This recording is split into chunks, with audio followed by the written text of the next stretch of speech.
Hello, Franklin Webner here again. This is tape number 2 in a series here based on NACHMAN Breslav's essay number 4 in the second half of LIKUTEI MOHARAN. The second half is collective essays, and the subtitle is Acting Genesis, in a double sense. First of all, the actor can take the ideas of Genesis and apply them to his acting process. And then there's also the point that in this huge essay of NACHMAN Breslav, he's pointing to some of the roots of creativity, which is the roots of the acting process. So it's this genesis of acting and acting Genesis at the same time, double labeled name. Okay, so we got up to covered a lot of stuff, and this won't make too much sense unless you go back and listen to the first tape. So we're at the point here where the actor has created a tabernacle. In Hebrew is mishkan, which means what or who is the me part, and shachen is dwells. So the point is there that the whatness or the who-ness, which is God, that dwells in the earth. Just in the idea is that like Moses with the tent outside the community, he wants to go pray, so he goes to the tent, and God comes down and says, "How you doing, Moses?" and all that. Although I'm not into to me it's metaphors. I'm not so much into the history or the actual believing of all that stuff, but I use it for my creative work. Okay, so we have here the idea of the two parts, the Platonic element getting ideas in the void, which is the will of God. They just come, they pop in there. And the other side is the arousal from below, the Aristotelian element of working through the opposites of yourself as an organism, struggling with all the forces of unconscious drives and all that stuff, to get to a moment of truth and action, authentic action in your life. Okay, and the acting process, if you use Gestalt therapy in your training, so you get these opposites in your personality, what Michael Chekhov calls the psychological gestures. They come in pairs, like Noah's Ark, opposites. And you can use them to create forms. The point being, he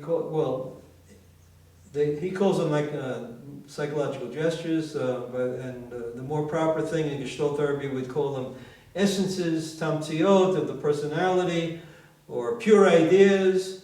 So now here's how NACHMAN talks about these pure ideas, and in his jargon in this particular Torah here, he says the labors and works that we engage in create the tabernacle, the mishkan, the tent. All works are included in the 39 works, namely the primary works. Primary implies that there are derivatives. Okay, so there are 39 basic works. If you think of 39 basic pairs of opposites, maybe, or 39 basic pairs of animals, Noah's Ark. And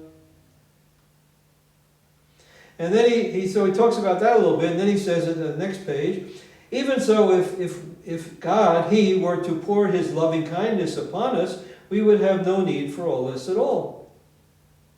For how did God create the entire world out of the absolute nothingness when there was no existence through which to effect an arousal from below? So there was nobody around to do Gestalt therapy to get to the essences that make up that Stanislavski system of working through opposites to get to the 5 acts of the tragedy.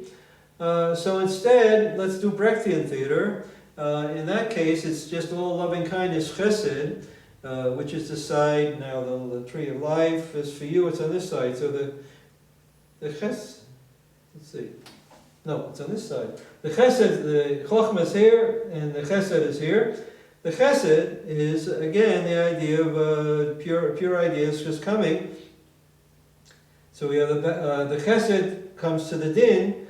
The din is the opposites and illuminates them, all right, if you work with opposites. But if you're not working with opposites, then the chesed and the chokhmah, the pure ideas, just come down and enter the vast chaotic nature, or whatever there is, the ground, and create the figures by themselves. And I remember I mentioned 3 theater exercises which embody that process of the active passivity happening without the struggle between the opposites. And one of those exercises was the pre-speech exercises, where you, like God, you gargle up all kinds of noises, and from that comes forms.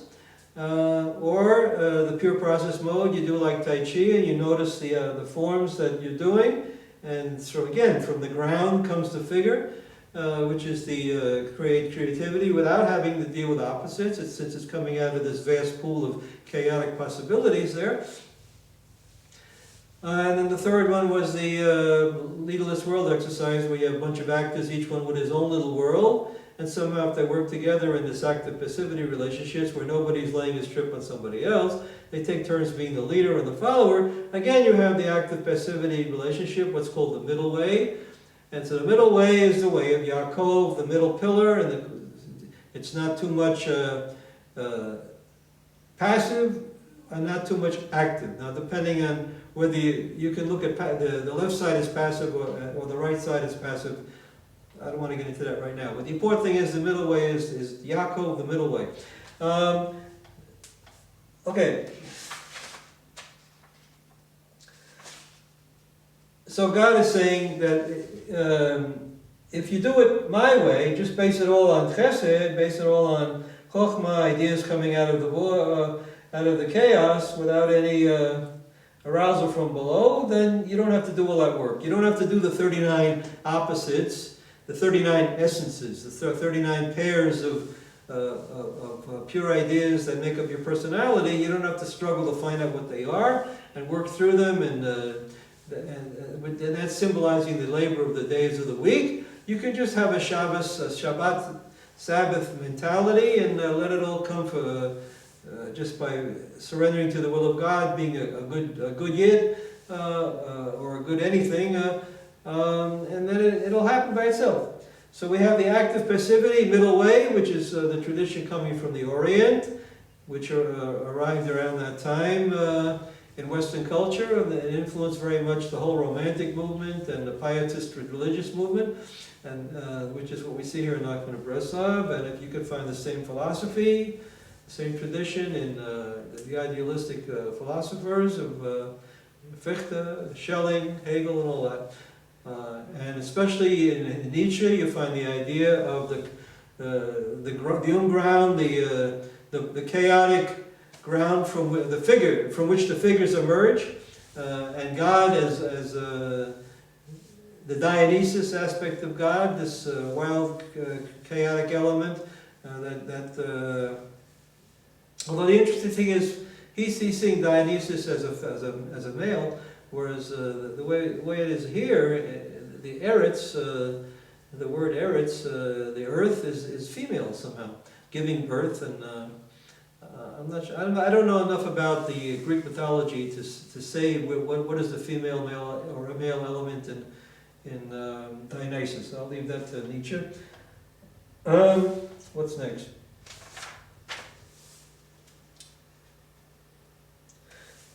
The world will sustain itself solely by his loving kindness. But when the loving kindness is held back,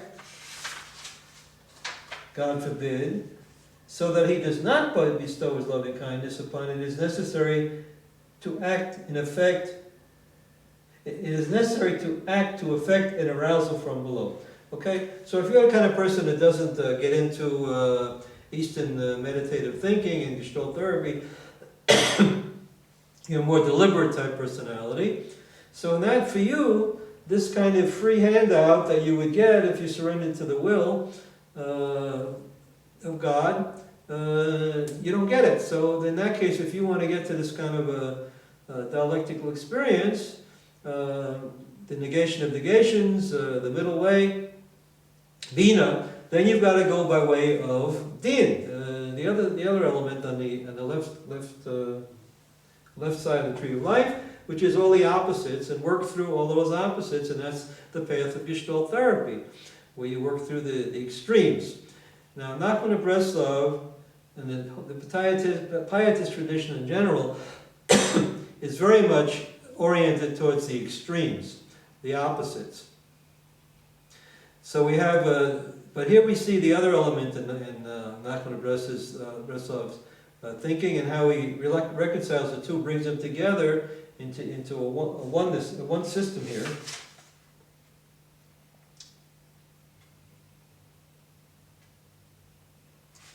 Now here's something that very much relates to Gestalt therapy. He says one has to take in the loving kindness gradually. This is because it is impossible to receive loving kindness in abundance, as this would cause one to cease to exist. One has to create a container and a conduit through which to receive the loving kindness. This is accomplished through fear of heaven, which makes a chakika engraving, and a conduit through which to take in the loving kindness. Okay. Now,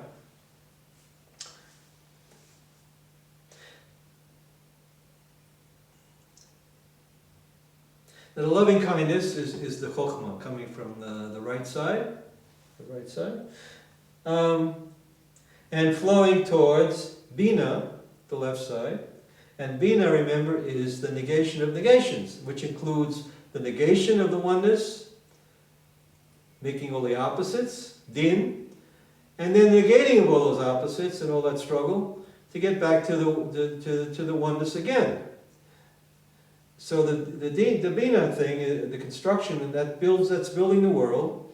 That's the idea of Metatron, and the foundation stone, where one end stays up here, the other end comes down to create the world, and then once the world is created with all the opposites, then you have to come back to get back to the oneness again, the negation of negations.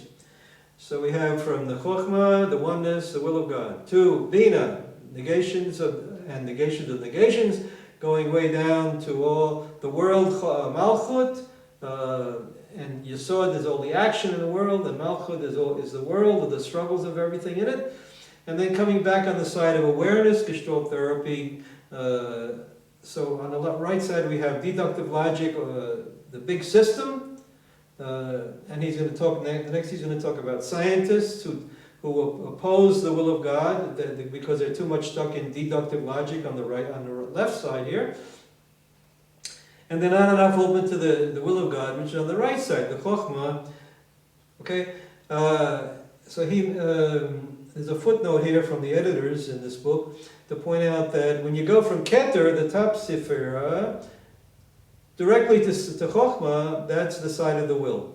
When you go from Keter, the top one, the crown, to Bina, which is all the negations and negations of negations, that's the side of the Sitra Achra, all the evil and all the breaking the will and that's the hard way to do it, okay? But there is the possibility of doing the easy way, just from Keter to Chokhmah, and just going with that.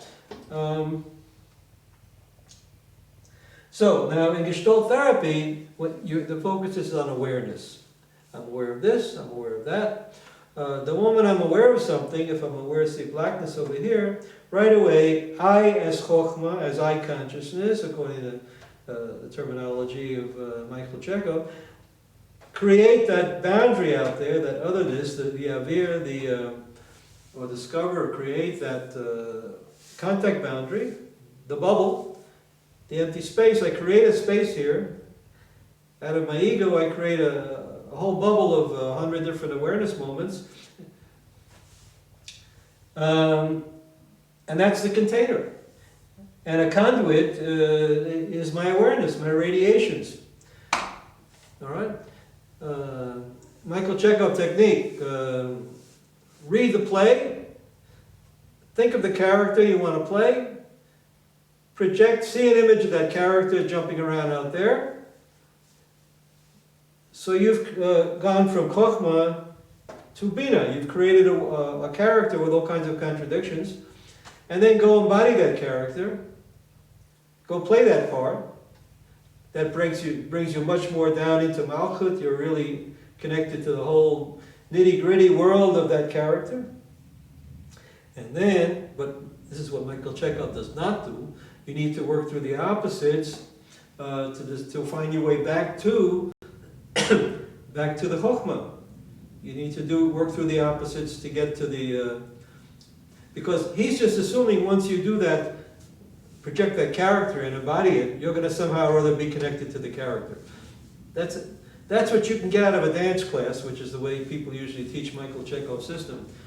But it's not enough. You need a combination of the Gestalt therapy, arousal from below, plus which is the side of the Bina, plus the will of God, the pure radiations that you can get from Michael Chekhov. And you need them both to create the whole dialectic so that you could be the actor is Metatron. The actor is the entire foundation stone of the universe. That Messiah figure, the Moses figure, the Jesus figure, whatever you want to call it. And it's a complete dialectic. Complete all the different elements working together in a totally authentic action. Okay? As a mishkan, as a tabernacle. But he's only giving you... God projects the ray down and there's no tent to receive it in. It's an illusion. There's no mishkan with Michael Chekhov's system. The mishkan is a very flimsy structure, whereas if you do it properly with the Gestalt therapy and really get into the nitty-gritty of the essences, the 39 labors, then you can complete the whole character. Since the mask that is the character is the code, the metaphor for the underlying process. Okay.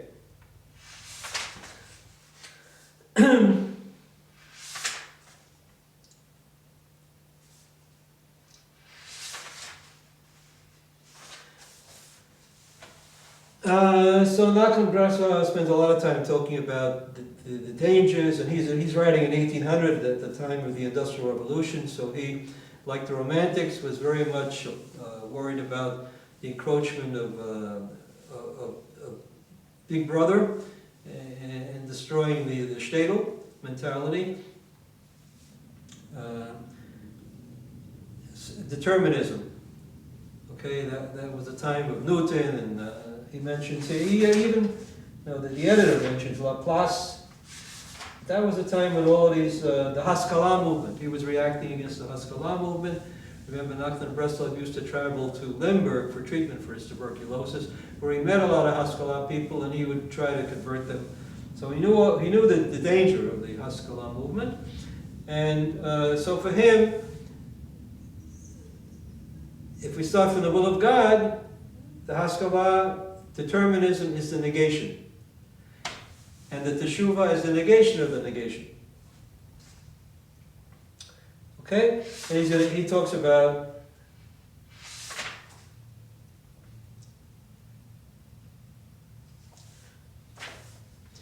the old people, the dangers of being an old person that settles into your ways, and then you're vulnerable to being taken up in the negation, the big system of nature, of opposites, and being stuck in that, and not open to the negation of the negations, bringing all that back into the oneness. Now he's going to talk about the festivals, which is a big deal. He says, now revelation of Ratzon, of the will, is through the festivals.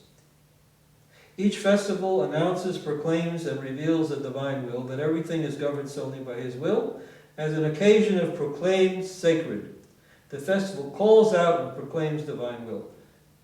Okay?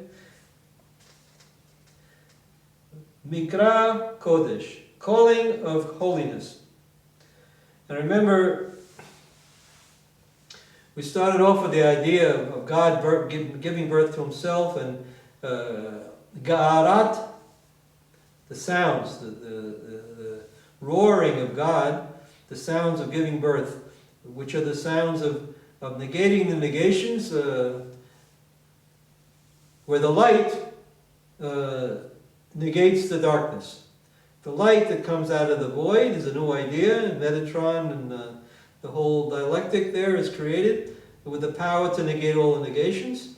But that only can happen when this underlying ground, the chaotic, we discovered it's a female element here, the aretz, the ara,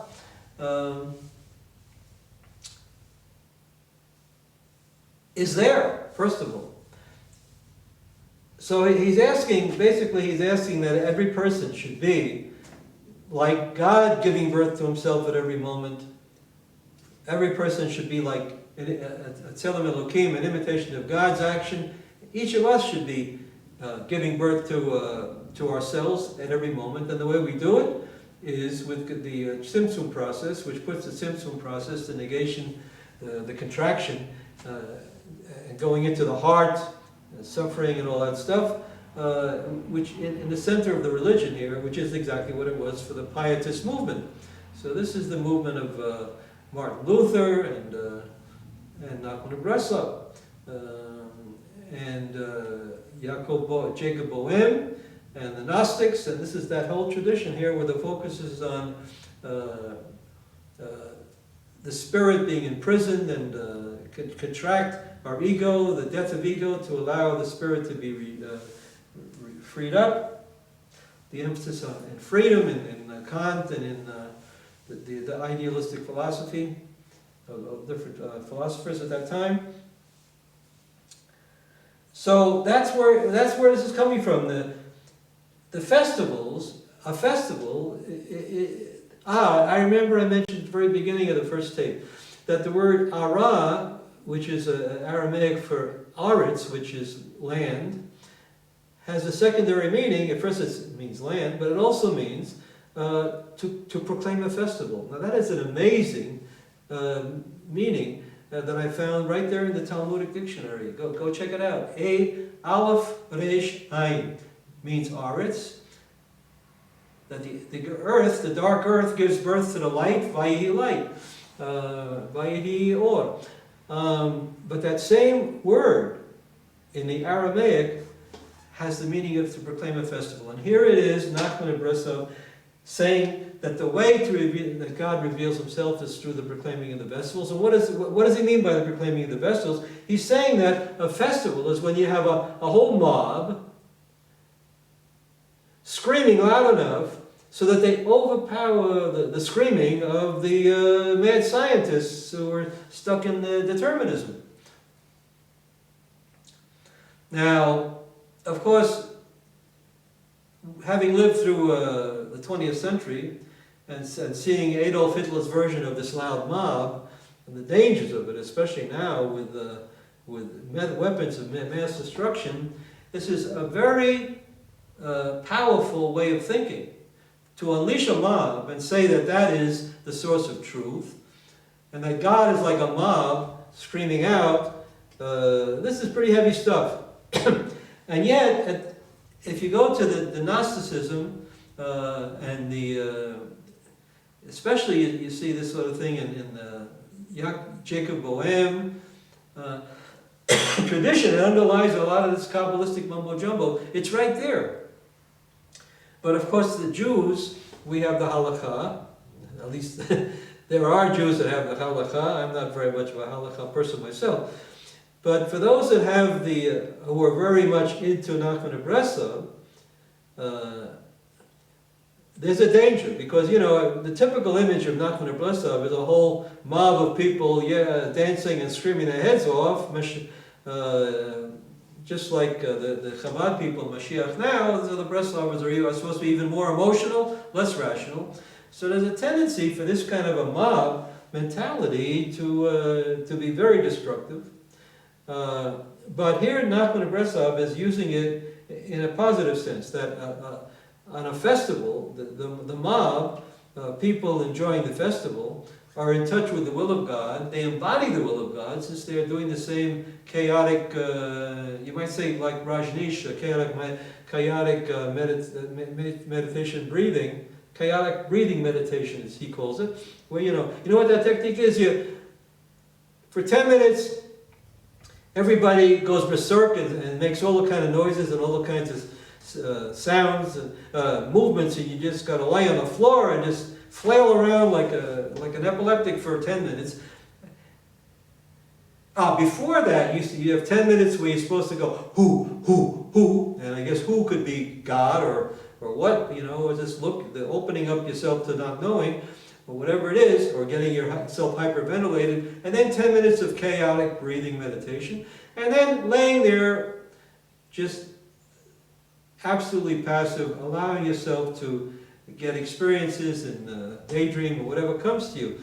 That's chaotic breathing meditation, and it fits right in here with this kind of stuff of the mob. And that's a good antidote to people that are too much into their heads with systems and scientific thinking. And that's an example of the negation of the negation. That's Bina. That's Bina raw, uncooked. Right? You just take some Bina, gobble it down. Raw meat. And it has this dangerous side to it. Here's another example how it can be dangerous.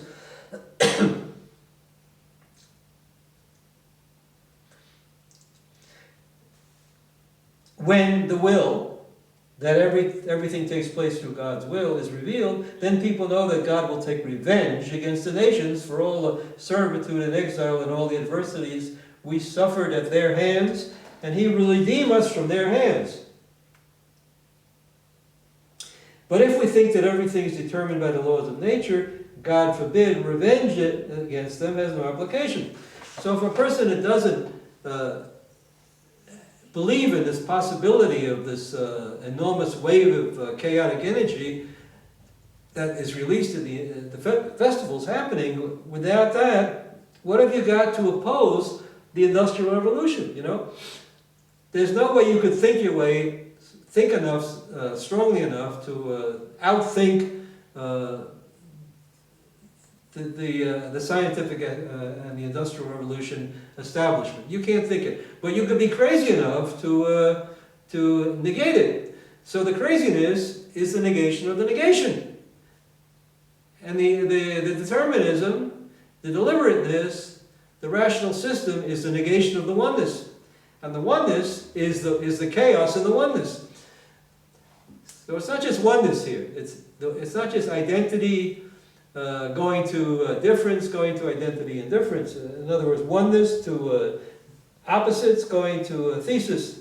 It's more that the oneness itself is including all the opposites, the chaotic oneness. The Aretz, Mother Earth, giving birth to herself and giving birth to, through contraction, giving birth to the rational element, the dialectic. So there you have Dionysus giving birth to Apollo. Apollo being the side of rational forms and dialectical thinking. So the whole dialectic is born out of Dionysus doing contraction.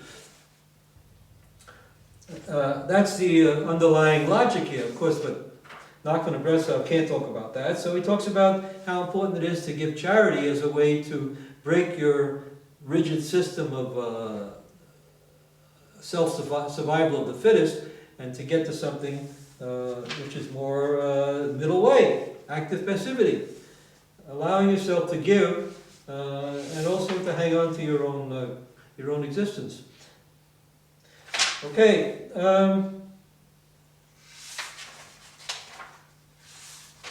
Next is overcoming these wild. This is number 7 here.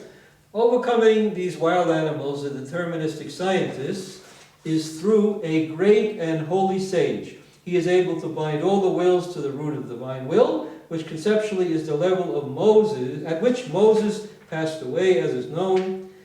This is the brow, the forehead of Ratzon, of the will, and you have the image here of Moses radiating from his forehead, the light, you know, Vayehi Or, here's light, as in, and it shall be on his brow always to bring them the will, Ratzon, from Exodus.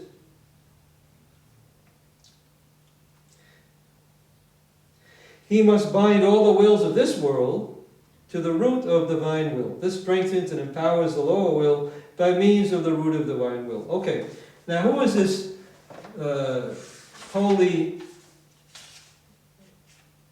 sage that is able to bind all the wills?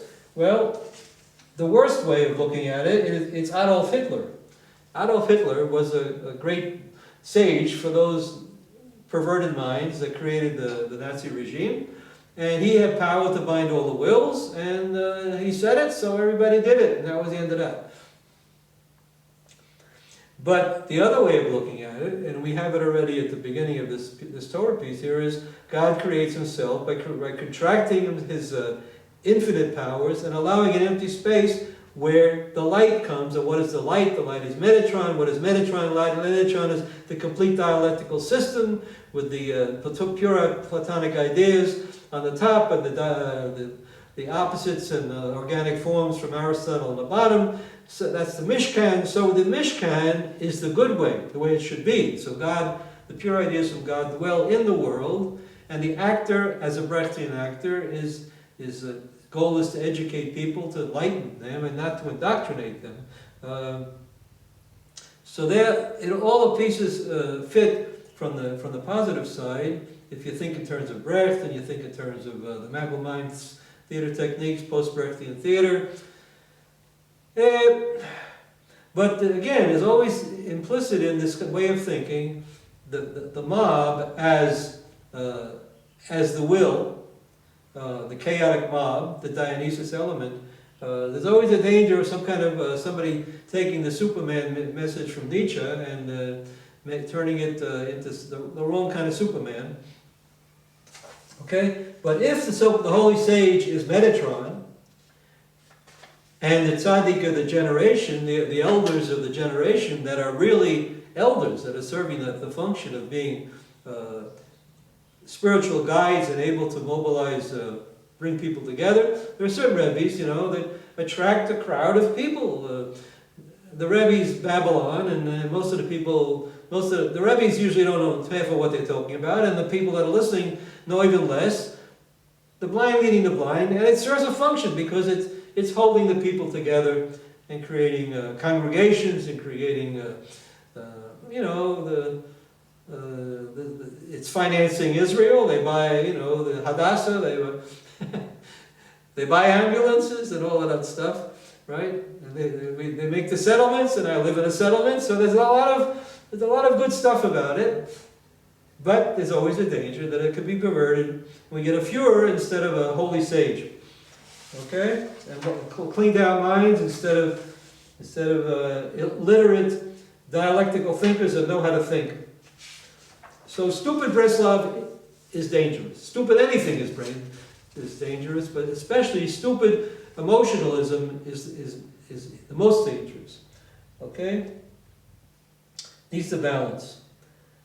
Now here's the thing.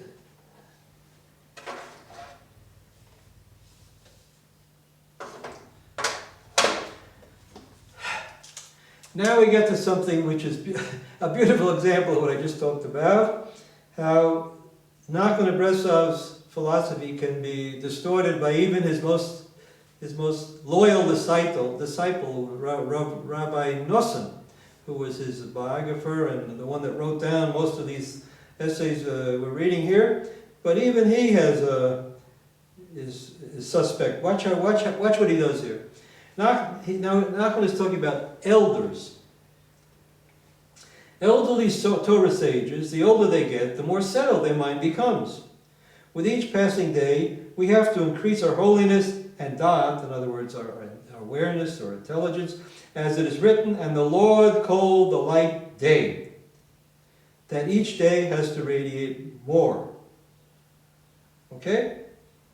But when the generation's elders, those with length of days, spoil their days by not gaining additional light of holiness each day, this is bad. Okay, basically is what he's saying here.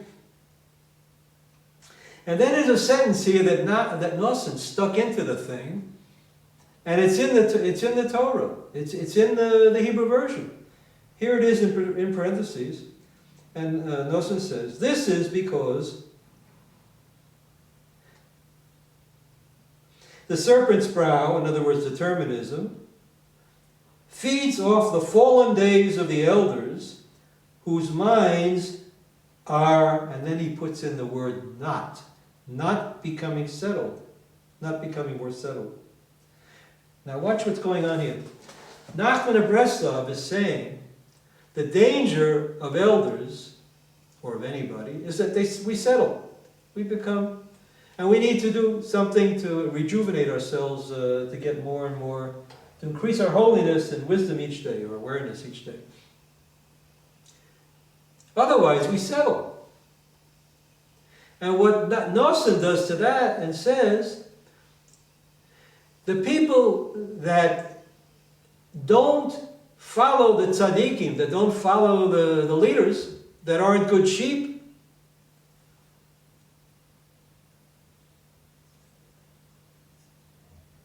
they're the problem.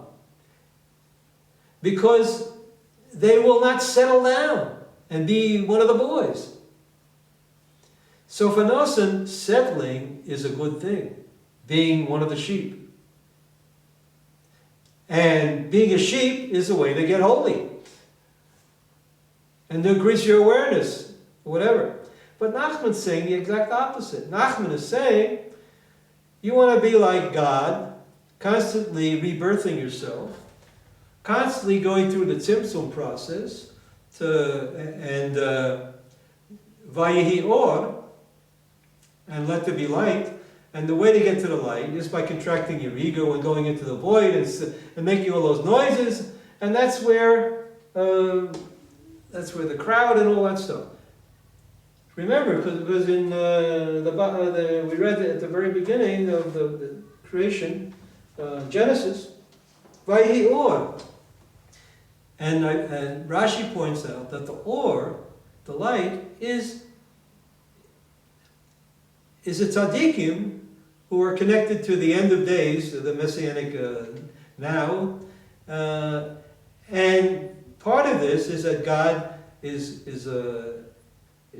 crying out, making all kinds of noises as he's creating the world. As he's taking this fluid state of matter or whatever, world, and somehow contracting it to create the empty space so that there would be light. And light is another way of talking about Metatron, or in other words, the complete dialectical system. And that complete dialectical system, the foundation stone, the whole business there, will only happen if there's an empty space.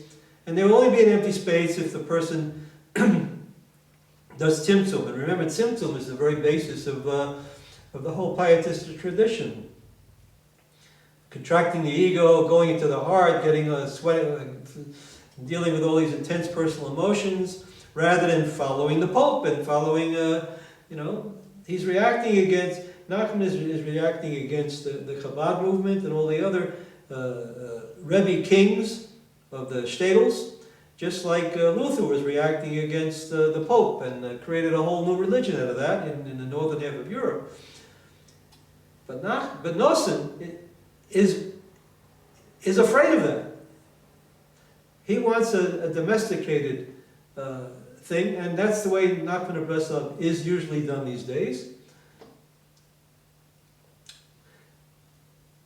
You have the Rebbes who sit there and read, give very superficial interpretation, a little bit of this, a little bit of that. Everybody sings, everybody dances. And you have exactly settling. You have people settling. Not in the productive sense, like settlers are settling a country, like but rather settling and just becoming dead form. Okay, enough of that.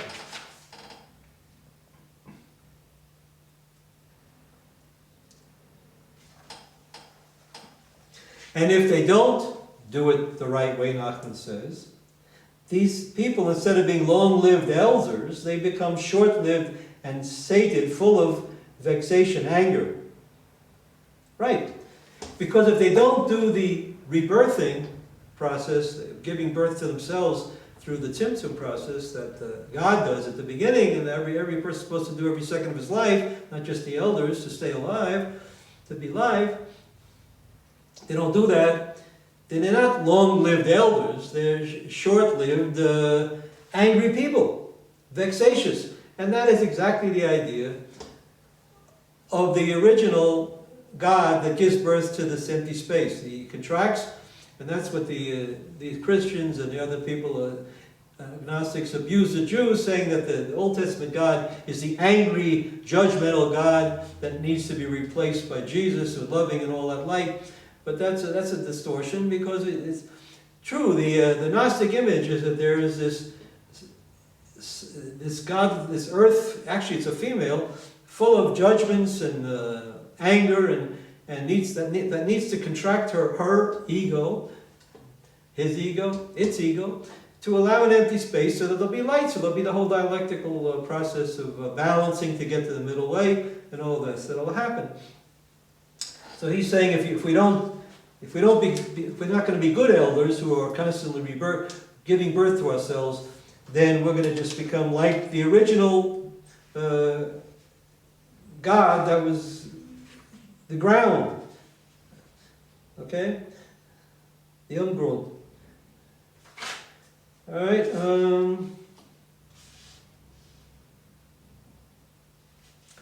so then he goes back to the charity thing. Cast your bread upon the waters, for after many days you will find it. Again, the bread is cast your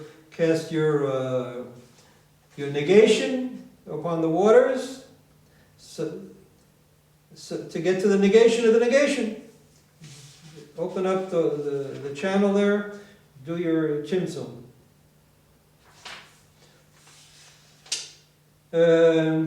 Give charity. That way you will regain and find after many days. So this idea of the many days, that's the Arik Anpin, the Ancient of Days, this idea of patriarchs that live forever, hundreds, thousands of years. That's a way of talking about the Messianic now. So to get to the Messianic now in your life, you need to be like a patriarch that lives 1,000 years and think in terms of identifying with the coming solution, all the time and anticipating the Messiah. Here's a beautiful statement.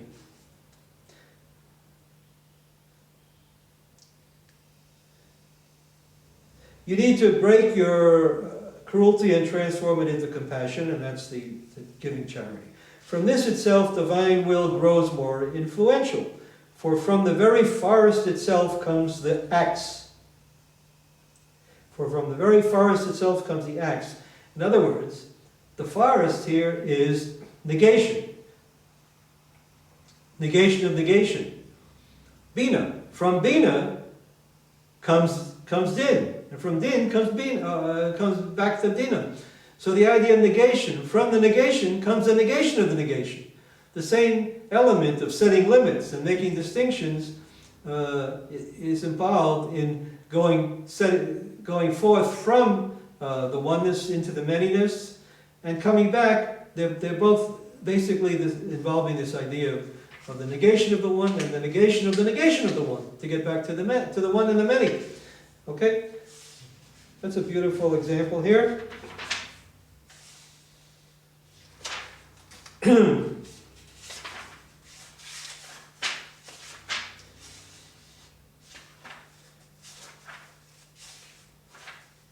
Now here's a wonderful example. Do I have time to do this? I'll try. Anyway, just to sum it up, at the very end he takes the thing about shavuot. on the day of the first harvest, this is giving birth the first time. That's the allusion to God giving birth to himself. Offering a new meal to God.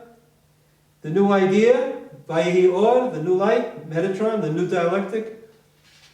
Then the new charity. And this charity, the giving charity, redeems the concept of elders. So the elders are not just settling, but they're also constantly rebirthing themselves. And the festival, the proclaiming of the festival, is releasing this raw energy that it takes to do that kind of Tzimtzum process and tear yourself to pieces and be like a mob of wild energy.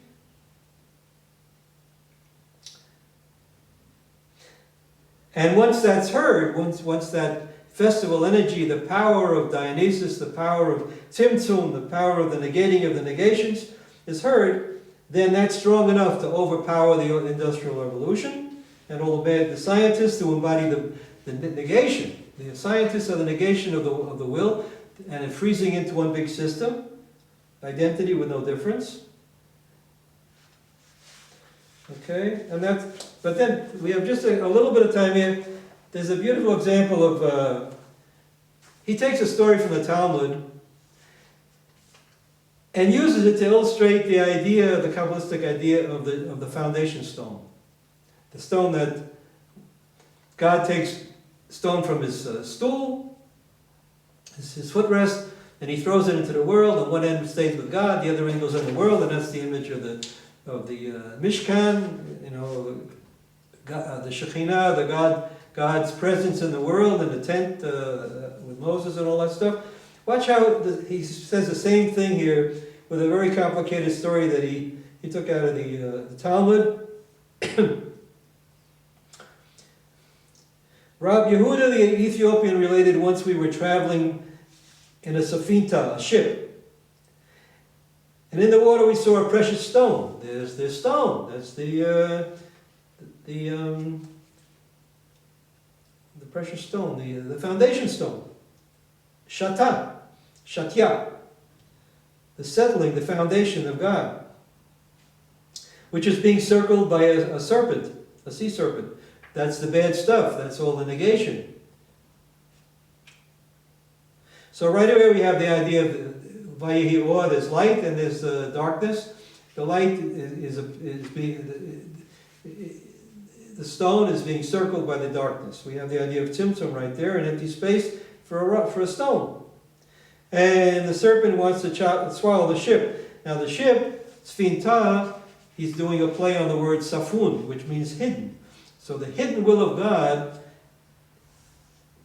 is being threatened here by the negation, the systematic scientific thinkers, the determinism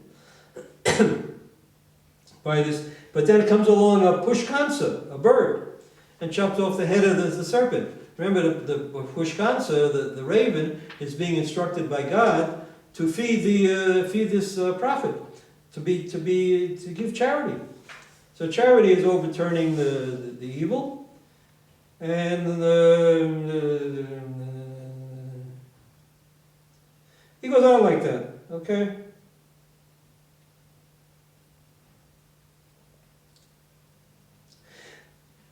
And a holy sage somebody descended to get the stone from the water, and NACHMAN says this alludes to the holy sage.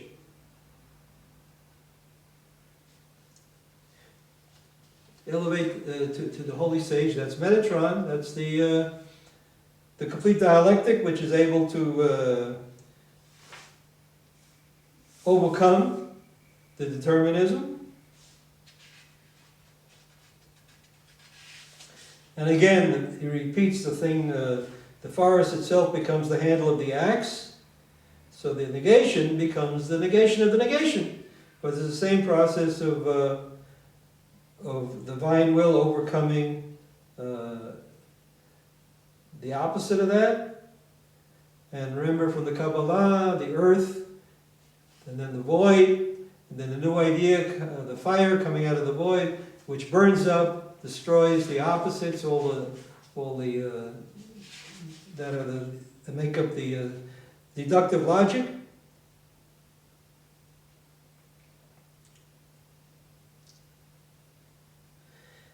And this,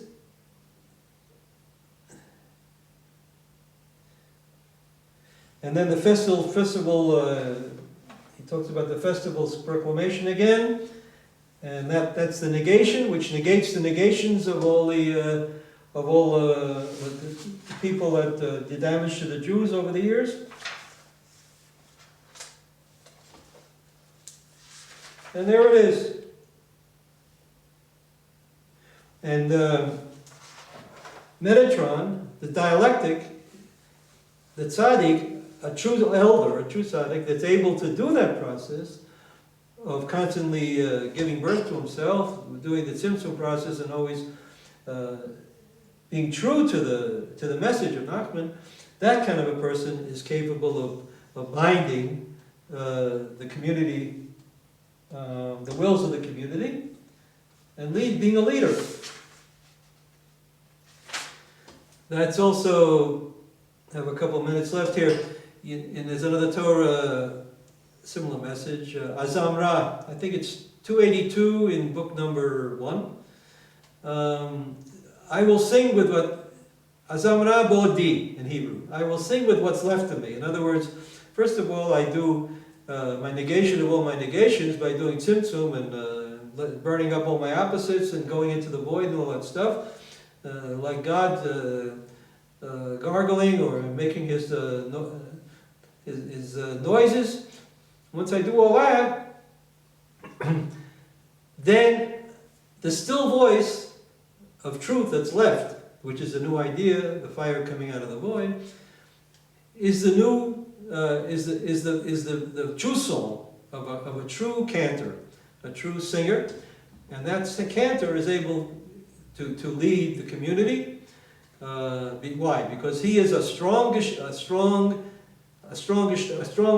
a strong idea, a strong dialectic, a strong monad, a strong gestalt, whatever these, some kind of an organized creature that has the power, because it is a strong personality, charisma, not to be a Führer, but to lead.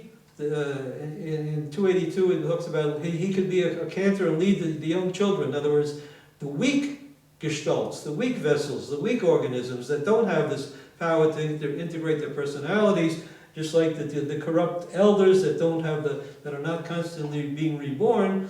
A person that does become a true tzaddik has the power, because of his charisma, to lead people in a creative way, which serves the will of God, and in a totally dialectical way, the way NACHMAN of Breslav does when his work is really done properly in a Breslav community, without just being a herd of sheep running after like a bunch of chickens with their head cut off.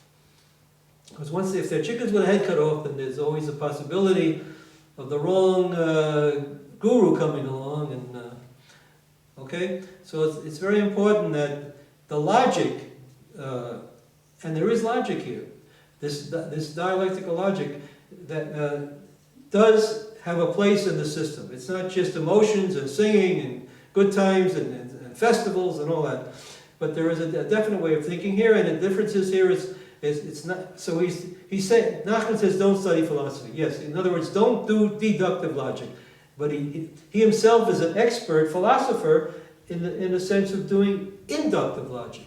What is inductive logic? Awareness. Deductive logic goes from the one to the many, ends up in the earth, which is all scattered and fragmented. Inductive logic starts from the many, the moments of awareness, and goes back to the one. The word duser means to lead. It leads from the many to the one, from the prat to the klal.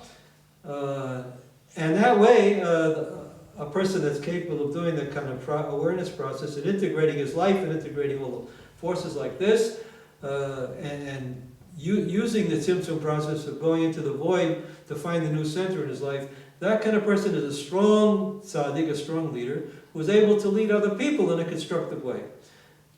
So that's what he means by an elder who has not settled, whereas an elder that does settle, that just becomes a sheep following a guru, or a student of a guru, or a student of a student of a guru, that's exactly what not to do. Okay, I think I did enough for this Torah. There was 2 hours worth on remembrance. So go just quickly have a moment here, I think. So we showed how from the elements of Gnostic tradition, God giving birth to himself, which is part of Gnosticism, of Jacob Bohem, for example. From that sort of thinking, NACHMAN and Breslav, following the same pietist tradition of Luther, from a couple of hundred years before, came up with a Jewish version of pietism, which is very popular and having a lot of good effects on a lot of people as an alternative to the intellectualism of things like Chabad and the other kinds of Judaism. As long as it's done with a proper respect for the thinking element, there is a lot of philosophy here, but it's inductive thinking philosophy rather than deductive thinking philosophy. And people that want to be followers of NACHMAN or Breslav have an obligation to know what he's talking about. He's not just talking about jumping around and going crazy. He's talking about a definite way of thinking, a way of working that does achieve exactly the results for Jews that the Protestant Reformation did achieve for a lot of sincere Christians, and in other faiths they must have similar things. Okay? So, as I guess you might say, buyer beware. Buy Breslav, but beware that it doesn't go sour on you. Okay? Thank you for listening. Have a good day.